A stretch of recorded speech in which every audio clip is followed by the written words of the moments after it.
Sebelum listrik mengalir di setiap rumah, dunia manusia adalah kumpulan malam yang panjang. Bayangkan, tak ada lampu jalan, tak ada radio, tak ada koneksi nirkabel. Di masa itu ada seorang pria kurus tinggi dengan mata tajam yang lebih sering berbicara dengan kilatan petir daripada dengan manusia lain. Namanya Nikola Tesla, lelaki yang ingin memberi dunia energi tanpa batas, tapi justru kehabisan daya dalam dirinya sendiri.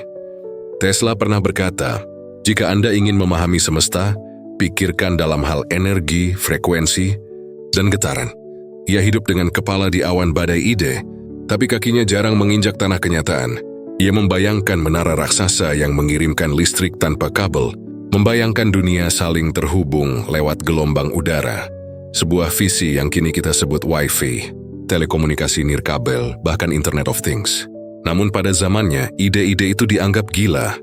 Inilah kisah tentang manusia yang berlari lebih cepat dari zamannya, dan bagaimana dunia yang terlalu lambat gagal menyusulnya. Sebelum dunia mengenalnya sebagai penemu yang mendahului zamannya, Nikola Tesla hanyalah seorang anak kurus dari sebuah desa kecil bernama Smiljan, di wilayah yang kini masuk Kroasia. Ia lahir pada malam badai, ketika petir membelah langit dan ibunya berjuang antara hidup dan mati. Bidan yang membantu kelahiran itu sempat berkata, anak ini adalah anak dari kegelapan. Namun ibunya, seorang perempuan tangguh bernama Juka Tesla, menatap kilat di luar jendela dan menjawab lembut, tidak, dia anak dari cahaya. Kalimat itu kelak terdengar seperti nubuat. Tesla tumbuh di tengah lanskap pedesaan Balkan yang sunyi tapi penuh misteri. Di sana listrik belum dikenal, tapi langit malam selalu bercerita dengan caranya sendiri. Ia terpesona pada hal-hal yang bagi orang lain tampak remeh. Percikan air di batu, pantulan cahaya di logam, dengungan serangga saat senja. Ia ingin tahu mengapa segala sesuatu bergerak, bersinar, atau bergetar. Rasa ingin tahunya bukan sekadar ilmiah, tapi hampir spiritual.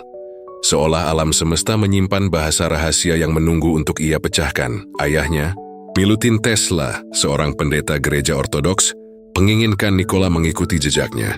Tapi di dalam diri Tesla kecil, ada gejolak lain. Dorongan untuk memahami tata kosmos lewat logika, bukan dogma. Ia membaca dengan rakus, dari puisi hingga matematika, dari filsafat Yunani hingga teori-teori mekanika sederhana yang ia temukan di buku tua. Ia tidak melihat sains sebagai lawan agama, melainkan bentuk doa yang lebih sunyi. Doa yang diucapkan lewat percobaan dan kilatan ide. Di usia belasan tahun, Tesla sudah menampakkan tanda-tanda kejeniusan sekaligus keanehan. Ia memiliki ingatan fotografis dan bisa membayangkan mesin berputar di kepalanya dengan detail luar biasa, lengkap dengan suara, gerakan, dan getarannya, tanpa harus menggambarnya di kertas. Tapi di sisi lain, ia juga menderita halusinasi cahaya dan suara. Kadang-kadang bayangan ide datang padanya seperti kilat yang menyilaukan, membuatnya sulit tidur berhari-hari. Orang-orang menganggapnya aneh, tapi bagi Tesla, itu adalah harga kecil untuk menembus tirai misteri alam. Satu hal menarik dari masa kecil Tesla adalah pengaruh ibunya. Meski tak berpendidikan formal, juga memiliki kecerdasan mekanik luar biasa. Ia menciptakan alat-alat rumah tangga sendiri dari bahan seadanya, dan kecil Tesla sering membantu memperbaiki perkakas di rumah. Dari ibunya, ia belajar bahwa kreativitas bukanlah soal gelar atau laboratorium, tapi soal kepekaan terhadap kebutuhan dan kemungkinan. Disitulah akar spiritualitas Tesla tumbuh, bukan spiritualitas dogmatis, tapi spiritualitas yang berakar pada rasa kagum terhadap ciptaan. Ketika teman-temannya bermain di luar, Tesla justru menghabiskan waktu membayangkan arus listrik yang mengalir di antara bintang, atau mencoba menangkap energi dari angin dan air. Ia mulai percaya bahwa semua kehidupan tersambung oleh getaran, sebuah gagasan yang nanti akan menjadi inti dari seluruh pemikirannya tentang energi dan alam semesta. Dalam dirinya, iman dan ilmu tak pernah benar-benar bertentangan. Ia tidak mencari Tuhan di gereja, melainkan dirumus di percikan api dan dalam harmoni gelombang. Mungkin karena itu, Tesla tumbuh menjadi sosok yang aneh bagi zamannya. Terlalu ilmuwan untuk disebut rohaniawan, tapi terlalu spiritual untuk disebut ilmuwan biasa. Bagi Tesla muda, dunia bukanlah tempat yang harus ditaklukkan, melainkan teka-teki yang harus dicintai. Iridu menguasai menguasai alam, menguasai berdialog dengannya. Dan di antara dialog-dialog sunyi itulah, sebuah janji mulai terbentuk bahwa suatu hari nanti, Zunimat Sushi akan menyalakan cahaya. Bukan hanya di kota-kota mereka, tapi di dalam diri mereka sendiri. Tahun 1884, Nikola Tesla menjejakkan kakinya di New York dengan saku yang hampir kosong dan kepala yang penuh kilat. Ia membawa surat rekomendasi untuk Thomas Edison, nama besar di dunia kelistrikan, dan sebuah koper kecil yang berisi rancangan, impian, serta keyakinan bahwa dunia bisa menjadi tempat yang lebih terang. Dalam arti yang paling harfiah, kota itu baginya seperti makhluk hidup, bising, berdenyut, dan haus akan energi. Asap pabrik menari di atas gedung, dan jalan-jalan dipenuhi suara mesin uap, peluit kapal, serta teriakan para pedagang. Tesla yang terbiasa dengan kesunyian Eropa Timur, tiba-tiba masuk ke jantung modernitas. Sebuah dunia yang berputar bukan karena idealisme, tapi karena keuntungan. Pertemuannya dengan Edison menjadi titik penting. Edison adalah representasi sempurna dari Amerika yang baru. Praktis, ambisius, dan sedikit oportunis. Juri percaya pada eksperimen cepat, kerja tanpa henti, dan hasil yang bisa dijual. Tesla di sisi lain datang dengan pikiran yang lebih filosofis. Bagi dia, sains adalah bentuk seni, sesuatu yang suci, bukan semata industri. Pada awalnya, Edison menyambut Tesla dengan antusias. Tesla diminta memperbaiki sistem dinamo yang digunakan perusahaan Edison. Ia bekerja siang malam, bahkan tidur di laboratorium. Dalam waktu singkat, ia berhasil meningkatkan efisiensi mesin, sesuatu yang bahkan insinyur lain anggap mustahil. Namun ketika Tesla menagih janji bonus yang disebut-sebut oleh Edison sebesar $50.000, Edison hanya tertawa dan berkata, "Tesla, kau belum paham humor orang Amerika." Itu adalah titik pertama di mana Tesla benar-benar menyadari dunia baru ini tidak berjalan dengan semangat penciptaan, melainkan dengan hitung-hitungan. Dia bukan sedang hidup di era Renaissance Science, tapi di zaman pasar bebas. Meski kecewa, Tesla tidak menyerah. Dia keluar dari perusahaan Edison dan mulai mencari cara untuk mewujudkan visinya sendiri. Sistem arus bolak-balik, AC, yang jauh lebih efisien daripada sistem Edison yang menggunakan arus searah, DC. Tapi untuk memulai, ia membutuhkan dana, sesuatu yang selalu menjadi musuh terbesarnya. Dalam dunia kapitalis yang baru tumbuh ini, ide sebesar apapun tidak akan berjalan tanpa investor. Untungnya, beberapa pengusaha muda tertarik pada kecerdasan Tesla. Ia mendirikan Tesla Electric Company, dan di sanalah ia mulai membangun generator AC pertamanya. Namun yang menarik bukan hanya teknologinya, melainkan semangat di baliknya. Tesla ingin menciptakan energi yang dapat diakses siapapun, dimanapun, tanpa batas dan tanpa biaya besar. Bagi sistem ekonomi Amerika yang digerakkan oleh kepemilikan dan profit, ide ini terdengar nyaris berbahaya. Tesla hidup di antara dua dunia. Satu dunia yang menilai sesuatu dari nilai jualnya, dan dunia lain miliknya sendiri, yang menilai sesuatu dari nilai maknanya. Ia bekerja bukan untuk menjadi kaya, tapi untuk membuat kehidupan manusia lebih mudah, lebih bebas. Namun di kota yang berkilau karena uang, idealisme seperti itu mudah dianggap naif. New York mengajarinya banyak hal, bahwa inovasi butuh modal, bahwa ide hebat bisa mati kalau tak punya sponsor, dan bahwa kemajuan kadang punya wajah yang dingin dan tak berperasaan. Tapi di sisi lain, kota itu juga memberinya bahan bakar, tantangan untuk tetap menjadi manusia di tengah mesin-mesin uang. Malam-malam di apartemennya yang sederhana, Tesla sering menatap lampu-lampu kota dari jendela, bertanya dalam hati, apakah cahaya ini benar-benar menerangi atau justru membutakan? Pertanyaan itu kelak menjadi inti dari perjalanan hidupnya. Seorang jenius yang berusaha membawa terang bagi dunia, namun terus-menerus harus bernegosiasi dengan kegelapan kapitalisme. Dan di tengah hiruk-pikuk mesin serta uang, Tesla masih berpegang pada satu keyakinan, bahwa suatu hari, energi akan mengalir bebas seperti udara. Bukan untuk memperkaya segelintir orang, tapi untuk menerangi semua yang masih mencari jalan dalam gelap. Dunia sains pada akhir abad ke-19 seperti medan perang tanpa darah. Bukan perang senjata, tapi perang ide. Di satu sisi berdiri Thomas Alva Edison, sang ikon industri Amerika, dengan sistem listrik arus searah DC. Di sisi lain, berdiri Nikola Tesla, imigran kurus dengan mata tajam, dan keyakinan penuh bahwa arus bolak-balik AC adalah masa depan.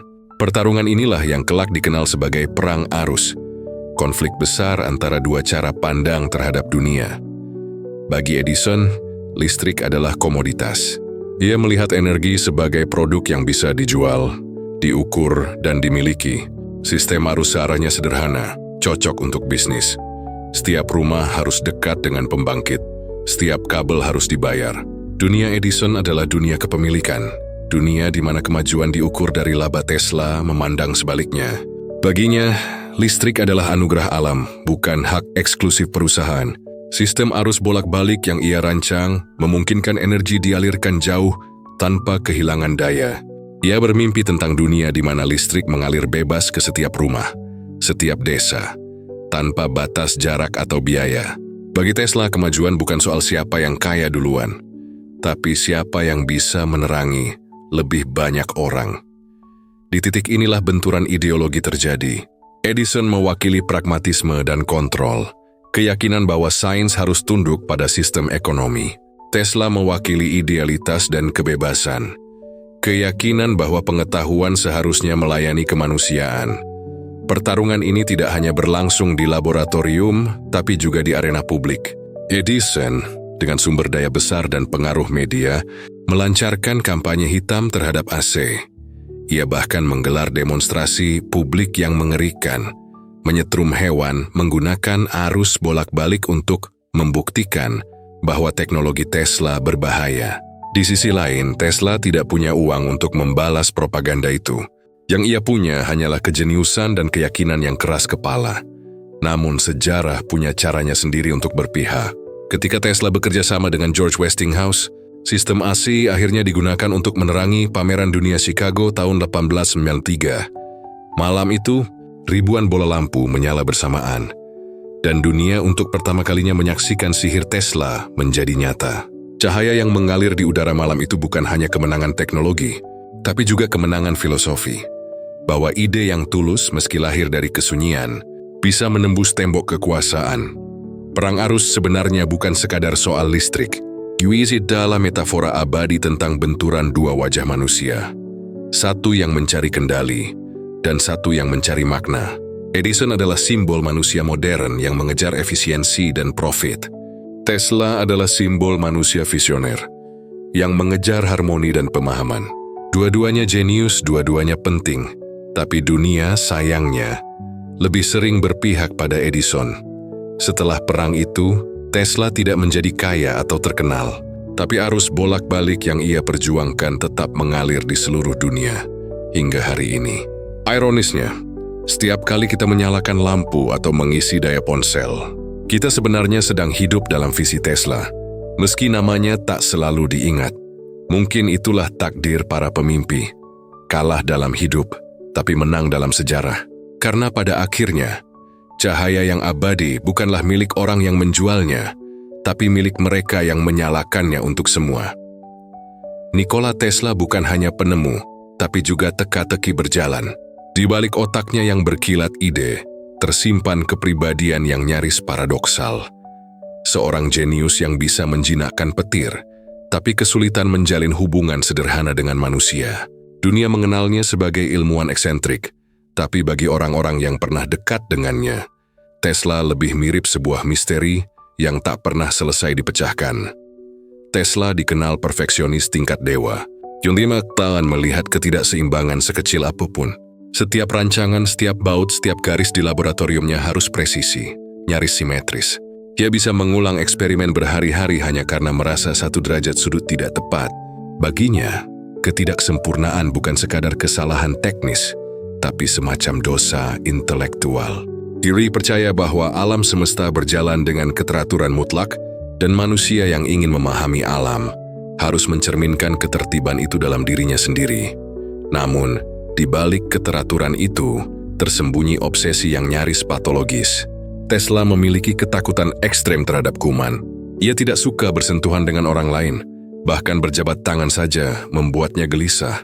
Ia selalu membawa sapu tangan untuk membuka pintu, menghitung langkah ketika berjalan, dan hanya mau makan makanan tertentu yang disajikan dengan pola yang persis sama. Di restoran, ia kerap meminta pelayan mengganti sendok atau piring, hanya karena merasa pantulannya tidak bersih secara energi. Bagi Tesla, kebersihan bukan cuma soal fisik, tapi soal keselarasan spiritual. Kebiasaan-kebiasaan itu membuatnya sulit beradaptasi dengan dunia sosial. Ia jarang punya teman dekat, tidak pernah menikah, dan lebih sering berbicara dengan mesin daripada manusia. Ketika ditanya mengapa ia tak pernah punya pasangan, Tesla menjawab tenang, "Saya tidak punya waktu untuk dua cinta sekaligus. Satu untuk sains, satu untuk seseorang." Pernyataan itu mungkin terdengar sombong, tapi ada kesedihan yang halus di baliknya. Tesla seakan tahu bahwa di jalan yang ia pilih, kesepian adalah harga wajib. Ia hidup dengan ritme yang sangat teratur. Tidur hanya 2 jam per malam, bekerja hampir tanpa henti. Kadang di tengah malam, ia berjalan sendirian di Taman New York, memberi makan burung-burung merpati yang selalu datang padanya. Salah satu merpati putih, katanya, adalah yang paling istimewa. "Aku mencintainya seperti seorang pria mencintai wanita," ujarnya suatu kali. Dan selama ia hidup, sebagian dari jiwaku ikut bersinar. Di kalimat itu, ada sesuatu yang ganjil tapi indah. Kasih sayang yang melampaui bentuknya, seperti cinta seorang manusia yang tidak lagi butuh tubuh untuk merasa terhubung. Kehidupan sosial Tesla memang tampak sepi, tapi batinnya tidak. Dia hidup dalam percakapan tanpa suara, dengan ide-ide yang terus berdentum di kepalanya. Dunia luar mungkin menganggapnya aneh, tapi bagi Tesla, kesendirian adalah ruang kerja yang paling suci.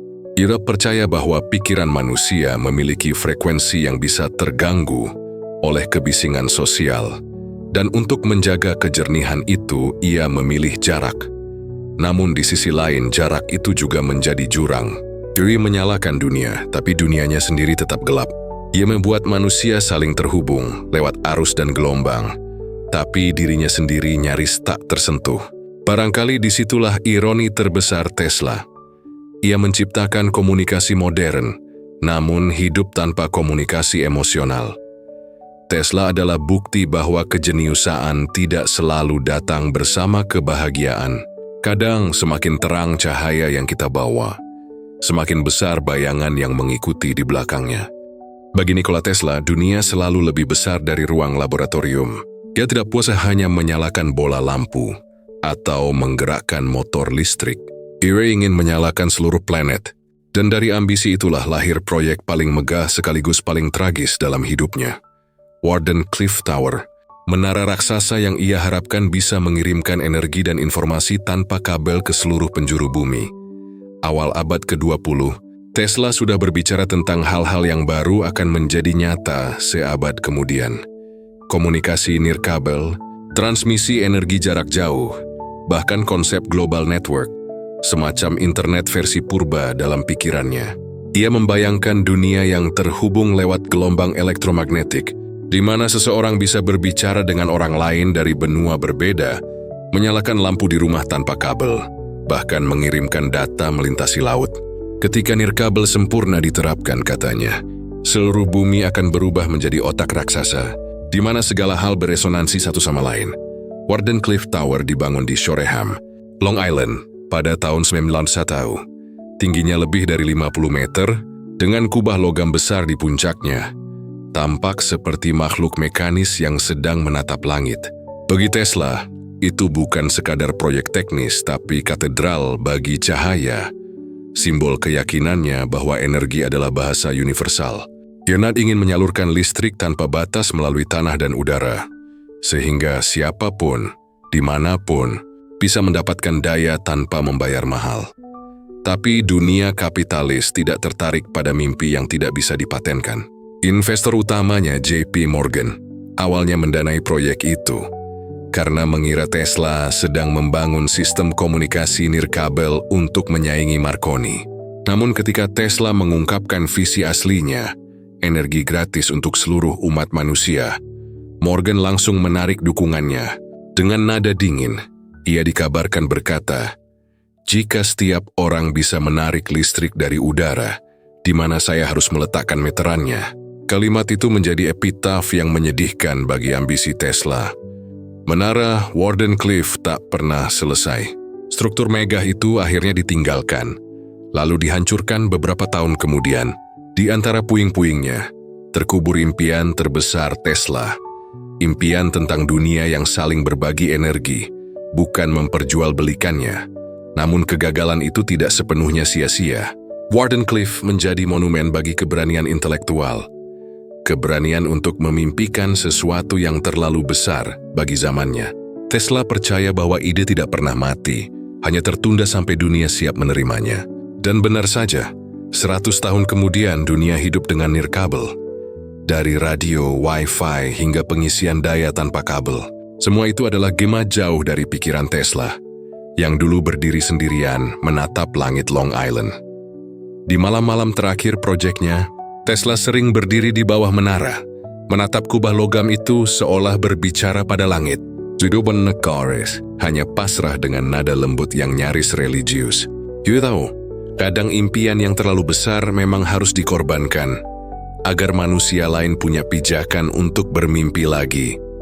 Wardenclyffe mungkin runtuh, tapi ide di baliknya tetap hidup, karena sesungguhnya menara itu bukan alat untuk mengirim listrik, melainkan simbol dari keyakinan bahwa pengetahuan seharusnya mempersatukan, bukan memisahkan. Dan disinilah Tesla berdiri, seorang penyair listrik yang menulis puisi bukan dengan kata-kata, tapi dengan gelombang yang bergetar di udara. Waktu tidak pernah berpihak pada orang yang berjalan terlalu jauh di depan. Saat abad ke-20 berlari mengejar industri, perang, dan kemajuan ekonomi, Nikola Tesla justru semakin tertinggal. Seperti kilat yang pernah menyinari langit, tapi kini tinggal gema samar di kejauhan. Ia menghabiskan tahun-tahun terakhir hidupnya, bukan di laboratorium megah atau aula penghargaan, melainkan di sebuah kamar kecil di Hotel New Yorker, sendirian bersama tumpukan kertas, burung merpati, dan kenangatong menolak pada ironisnya. Dunia yang ia bantu terang benderang justru tak memberi tempat untuknya bersinar. Perusahaan-perusahaan besar menggunakan prinsip penemuannya. Arus bolak-balik, motor induksi, transmisi nirkabel. Tapi nama Tesla jarang disebut, apalagi dibayar. Dia hidup dari sumbangan kecil, dari teman lama atau pengagum yang masih percaya padanya. Kadang ia menolak bantuan dengan sopan, bukan karena sombong, tapi karena rasa harga dirinya terlalu tinggi untuk mengakui bahwa sang pencipta dunia modern kini tak punya uang untuk membayar makan malamnya sendiri. Di kamar nomor 3T3227, Tesla menjalani rutinitas yang hampir seremonial. Ia bangun pagi, memberi makan merpati di Taman Bryant Park, lalu berjalan kembali ke hotel dengan langkah teratur, menghitung setiap langkah seolah sedang mengukur jarak antara dirinya dan dunia. Para staf hotel mengenalnya sebagai pria tua aneh yang selalu berpakaian rapi, berbicara pelan tapi dengan mata yang masih menyala. Mata yang seolah memandang sesuatu yang tak bisa dilihat orang lain. Merpati menjadi satu-satunya teman yang ia izinkan masuk ke dunianya. Dewi ada seekor merpati putih yang ia cintai secara mendalam. Bukan dalam arti romantis, tapi eksistensial. Selama burung itu hidup, katanya gak ada cahaya dalam hidupku. Ketika ia pergi, cahaya itu padam. Kalimat itu terdengar seperti metafora hidupnya sendiri. Seorang manusia yang hidup untuk memberi terang, tapi perlahan kehilangan cahayanya. Tesla semakin jarang berbicara dengan orang. Ia menulis surat-surat penuh ide aneh. Rencana untuk mesin anti-gravitasi, sinar kematian, dan energi kosmik tak terbatas. Banyak yang menertawakan menganggapnya sudah gila, tapi mungkin seperti biasa, pikirannya hanya berlari terlalu cepat, ke arah yang belum bisa dijangkau logika manusia pada zamannya. Tahun 1943, tubuh Tesla ditemukan tak bernyawa di kamarnya. Tak ada keluarga, tak ada sahabat di sisi. Dunia baru mengetahuinya beberapa hari kemudian. Julia meninggal miskin, tapi di sekelilingnya, dunia yang ia impikan telah menjadi nyata. Kota-kota berkilau, listrik mengalir, dan teknologi nirkabel mulai tumbuh. Ia mati tanpa kemuliaan, namun dikelilingi oleh hasil dari pikirannya sendiri. Kematian Tesla bukanlah tragedi personal semata. Itu adalah refleksi tentang bagaimana masyarakat memperlakukan para pemikir besar. Kita memuja hasilnya, tapi melupakan tangan yang menciptakannya. Kita hidup dari terang yang ia nyalakan, tapi membiarkannya padam dalam gelap. Namun, mungkin Tesla tidak benar-benar pergi. Dalam setiap cahaya lampu, dalam setiap gelombang sinyal yang melintasi udara, ada sedikit denyut dari visinya. Ia tidak kemati miskin, hanya tidak dihargai oleh zaman. Dan meski tubuhnya telah tiada, pikirannya terus bergetar di udara, seperti arus yang tak pernah berhenti mengalir. Karena sejatinya, manusia seperti Tesla tidak hidup untuk diingat. Mereka hidup untuk menerangi. Setiap kali membicarakan Nikola Tesla, selalu ada pertanyaan yang menggantung di udara. Apakah ia jenius atau sekadar gila dengan cara yang elegan? Pertanyaan itu bukan untuk merendahkannya, tapi untuk memahami sisi paling manusiawi dari dirinya. Sisi yang jarang tersentuh oleh angka, paten, dan teori. Karena di balik kilatan otak brilian Tesla, berdiri badai psikologis yang tak kalah hebat dari petir yang pernah ia jinakkan. Secara psikologis, Tesla hidup dalam ruang yang sangat sempit antara kejernihan ekstrim dan kekacauan batin. Ia punya daya imajinasi yang luar biasa, tapi juga hipersensitif terhadap dunia di sekitarnya. Suara yang bagi orang biasa hanya bisikan, baginya seperti dentuman. Cahaya yang redup bisa terasa menyilaukan. Ia mengalami apa yang kini disebut sinestesia, di mana indera-indera manusia saling tumpang tindih. Ia melihat bunyi dan mendengar cahaya. Dunia baginya bukan sekadar realitas fisik, tapi simfoni yang bergerak dalam pola-pola energi. Namun kemampuan luar biasa itu datang dengan harga, isolasi. Tesla jarang bisa merasa nyaman di antara manusia. Dia berpikir dalam bahasa rumus dan getaran, sementara dunia berbicara dalam bahasa uang dan kepentingan. Dia memahami semesta, tapi sering gagal memahami emosi sederhana seperti kehangatan pertemanan atau kebutuhan akan kedekatan. Dalam banyak hal, Tesla adalah lambang dari manusia modern yang terlalu sibuk mencari makna di luar dirinya, hingga lupa merawat makna di dalam dirinya. Secara filosofis, hidup Tesla bisa dibaca sebagai perjalanan eksistensial, pencarian makna di antara cahaya dan kesunyian. Dia percaya bahwa segala sesuatu di alam semesta saling bergetar dalam frekuensi tertentu. Manusia, bagi Tesla, bukan pusat semesta, melainkan bagian kecil dari sistem energi raksasa yang harmonis. Itulah mengapa ia menolak gagasan kekuasaan dan dominasi. Dia ingin dunia yang terhubung, bukan dunia yang saling menundukkan. Dalam pandangannya, sains adalah bentuk tertinggi dari moralitas, cara manusia memahami dan menghormati tatanan kosmos. Tapi filosofi setinggi itu justru membuatnya semakin terasing. Dia hidup di zaman yang menilai kesuksesan dari jumlah saham, bukan kedalaman pikiran. Di tengah dunia yang bergerak cepat, Tesla berdiri diam, memandangi masa depan dengan tatapan yang terlalu jauh. Ia tidak gila, ia hanya hidup di dimensi makna yang berbeda. Jika dilihat dengan kacamata humaniora, Tesla adalah refleksi dari dilema klasik manusia, antara keinginan untuk mencipta dan kebutuhan untuk diterima. Ia mengorbankan relasi sosial demi visi yang ia yakini lebih besar dari dirinya sendiri. Dia tidak mencari cinta, tapi mencari keteraturan kosmik, sesuatu yang tidak pernah bisa diberikan manusia lain. Mungkin itulah mengapa kisah Tesla terasa begitu universal. Dia bukan sekadar ilmuwan. Dia adalah simbol dari jiwa manusia yang berusaha menjembatani jurang antara logika dan kesepian, antara pikiran dan hati. Dan mungkin setiap orang di dunia modern sedikit banyak adalah Tesla kecil, berjuang memahami makna hidup di tengah kebisingan teknologi dan kesendirian yang semakin halus. Pada akhirnya, kejeniusan Tesla bukan hanya soal ide-ide yang mengubah dunia, tapi tentang keberaniannya untuk terus berpikir. Bahkan ketika dunia berhenti mendengarkan, ia membuktikan bahwa kadang kegilaan hanyalah nama lain dari visi yang belum sempat dipahami. Kalau dunia ini adalah panggung besar bagi peradaban, maka Nikola Tesla bukanlah aktor utama yang mendapat tepuk tangan.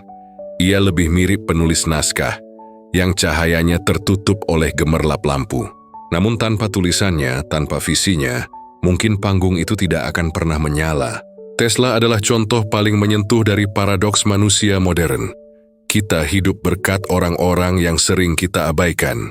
Kini, lebih dari seabad sejak ia meninggal dalam kesepian, dunia akhirnya mulai memahami bahwa kisah Tesla bukan hanya tentang listrik dan mesin, tapi tentang nilai-nilai kemanusiaan yang kita lupakan di tengah kemajuan teknologi. Dia mengingatkan kita bahwa penemuan sejati tidak lahir dari ambisi menguasai, tapi dari keinginan tulus untuk memberi. Visi Tesla tentang energi gratis untuk semua bukan sekadar mimpi sains, tapi manifesto moral bahwa kemajuan seharusnya membawa keadilan, bukan ketimpangan baru. Namun, sejarah berbicara lain. Masyarakat lebih memilih Edison, sang pengusaha pragmatis, ketimbang Tesla, sang idealis. Dunia industri menyanjung efisiensi, bukan empati. Dari sanalah lahir pertanyaan besar yang masih relevan hingga kini. Apakah kita benar-benar menghargai manusia di balik inovasi, atau hanya memuja hasilnya? Kita menyalakan listrik tanpa berpikir siapa yang dulu berjuang agar cahaya itu menyala. Kita memuja teknologi tapi lupa bahwa di balik setiap algoritma, ada manusia yang pernah bermimpi lebih dalam daripada sekadar praktis dan menguntungkan. Dalam konteks humaniora, kisah Tesla adalah cermin. Ia menampakkan wajah kemajuan sekaligus luka kemanusiaan di dalamnya.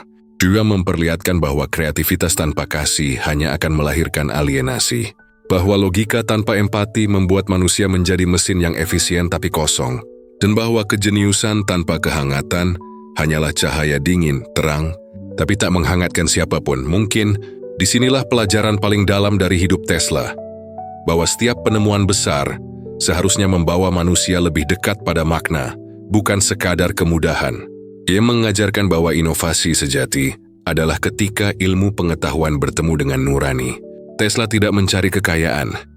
Ia mencari keteraturan kosmos, tapi ironisnya, justru dalam pencarian itu ia kehilangan tempat di dunia yang ia bantu bangun.